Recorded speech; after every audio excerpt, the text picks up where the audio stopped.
Pauline. Olivier, Bonjour à tous. vous nous appelez de Calais. Vous êtes transporteur, vous travaillez déjà à l'heure qu'il est, non?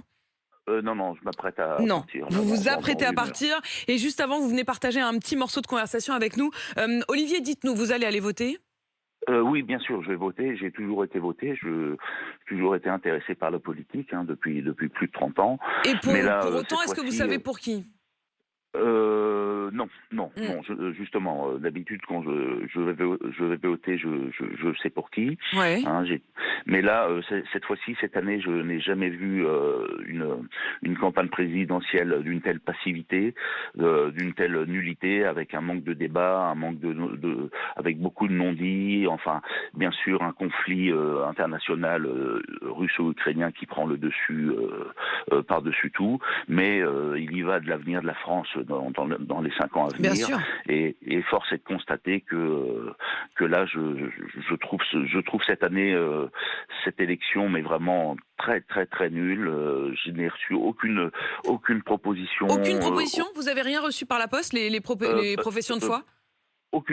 aucune profession de Hmm. foi. J'étais sur le marché samedi, personne en train de tracter. Enfin bref, j'ai Hmm. vu personne. Là, c'est bien la première fois où je ne sais pas pour qui je vais voter à moins de 8 jours des Ça, c'est élections quand même présidentielles. assez inouï ce que vous nous dites, Olivier. C'est-à-dire que quand même un week-end qui est le dernier avant les élections, vous n'avez vu personne tracter sur le marché.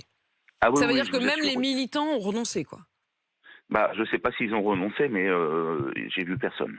Ouais, vous avez vu personne, vous n'avez pas reçu. Alors moi non plus, j'ai pas reçu les professions de foi. Je sais pas vous, Non, Nicolas, non, Emmanuel, non, Charles. non, ni à Paris ni à Nice. C'est dans une semaine, on n'a pas reçu en effet les professions de foi. Et C'est sidérant. plusieurs nous ont déjà fait la remarque ce matin au 32-16 de voilà, j'attends les professions de foi. Ça pourrait jouer, Olivier, les professions de foi. Vous vous dites, je prendrai le temps de les lire et ça pourrait Oui, vous déterminer. oui, tout à fait, comme je fais à chaque fois, je les lis scrupuleusement, je Mhm. regarde, ça peut jouer, même si je sais que, bon, j'ai toujours voté, enfin, oui, j'ai toujours voté à droite, hein, mais Ouais. là, C'est ce que j'allais vous là, demander, Olivier. Est-ce que quand même vous restez dans votre famille politique, quoi, de droite ou de Euh, gauche? je- je- Cette année, j'hésite.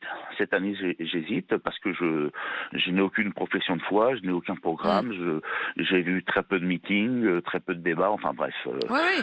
Et c'est vrai que Euh, les débats, malgré tout, étaient toujours d'abord des moments de grande tension, y compris démocratique. C'est-à-dire que c'est un moment assez, je dirais, dramatique au sens presque anglais du terme, quoi. C'est-à-dire que c'est un moment important sur lequel on comptait tous Mais même, beaucoup. c'est comme les professions de foi, ça permet d'avoir un moment Mm. posé, les 12 face à On se dit, soi, allez, alors que on ce soit prend à la 2 heures télé pour regarder un débat, ou alors on prend une demi-heure pour lire les voilà, professions de sur la table foi. de la cuisine. Moi, c'était la tradition à la maison. Ouais. Voilà, mais On les avait dans on le tiroir, s'arrêtait. d'ailleurs, ensuite, pendant des années. Exactement. Qui jaunissaient un tout C'est petit vrai. peu, en effet, C'est vrai.